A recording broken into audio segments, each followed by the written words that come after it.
кога станува збор за истражувачкото новинарство, тоа не е работа која можеме да ја завршиме од денеска за утре. Потребен е подолг период, нели човечки ресурси, средства и условите согласно нели важечките закони околу пристап до информации. Вториот момент е дали редакцијата ќе те поддржи за тоа што истражуваш, бидејќи голем број од сопствениците на медиумите имаат некои економски интереси, например со одредени фирми кои што ги истражуваш или пак со одредени поединци. И таму е каменот на сопнување. Во моментов една од најголемите пречки со кои што ја се соочувам е затварањето на институциите. Значи, од ден во ден или од месец во месец се почесто не можам да дојдам до официјалниот став и од страна на самата институција.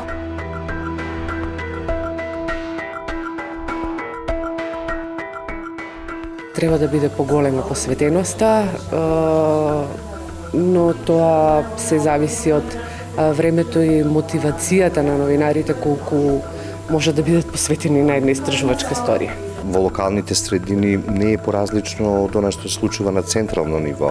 Нели законот важи за секаде, пристап за 30 дена, иако нели имаше дилеми размислувања, тој рок да биде намален, меѓутоа за сега останува онаков како што е. Се надеваме дека ако се случи промена брена 15 дена како што имаше предлог, дека тоа на некој начин ќе олесни работата. Потребно е време за комплетно се посветиш на истражувањето кое што е потребно.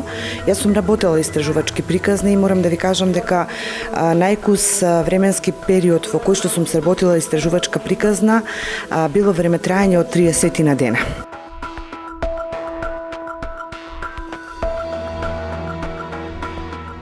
Прво и основно македонското новинарство почива на редакциско новинарство. Малку која редакција инвестира во истражувачкото новинарство, ниту пак ги плаќа новинарите истражувачи екстра што се вели за нивната работа. Не направиле редакции кои што се сконцентрирани само на истражувачко новинарство, а особено не ги финансира дописниците и дописните мрежи дополнително за да ги поттикне да прават истражувачко новинарство. Да не зборуваме дека и нивната опрема е исто така недоволно добра за да може да се посветат на истражувачкото новинарство и се е останато на индивидуалецот, односно на самиот новинар како ќе ја гради кариерата. Дали ќе се реши да жртвува дел од своето време, од парите, од енергијата за да направи нешто повеќе од другите. Во денешно време на социјалните медиуми на било кои интернет портали може да најдете многу економски информации, меѓутоа тоа се само калкулации. Значи пресметки, односи, индикатори и така натаму. Тие објаснуваат каква е појавата, ама не објаснуваат зошто е таква. Така да истражувачкото новинарство токму во овој сегмент на економијата има потреба од наоѓање на причините за таквите, да кажам, економски показатели.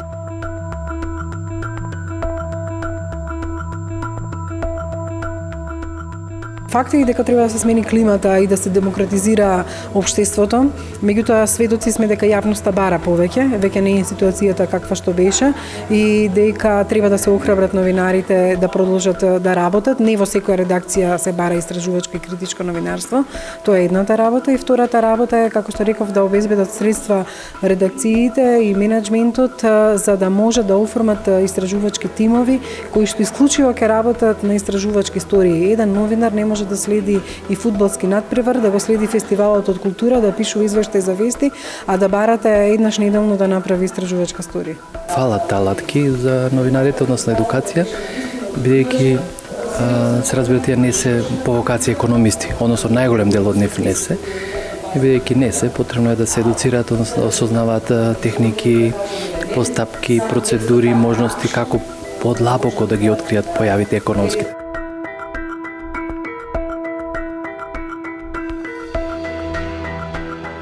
Голема. Затоа што тука на овие обуки, освен што разговараме, освен што споделуваме информации, освен што добиваме нови информации, можеме меѓу себе да се поттикнеме.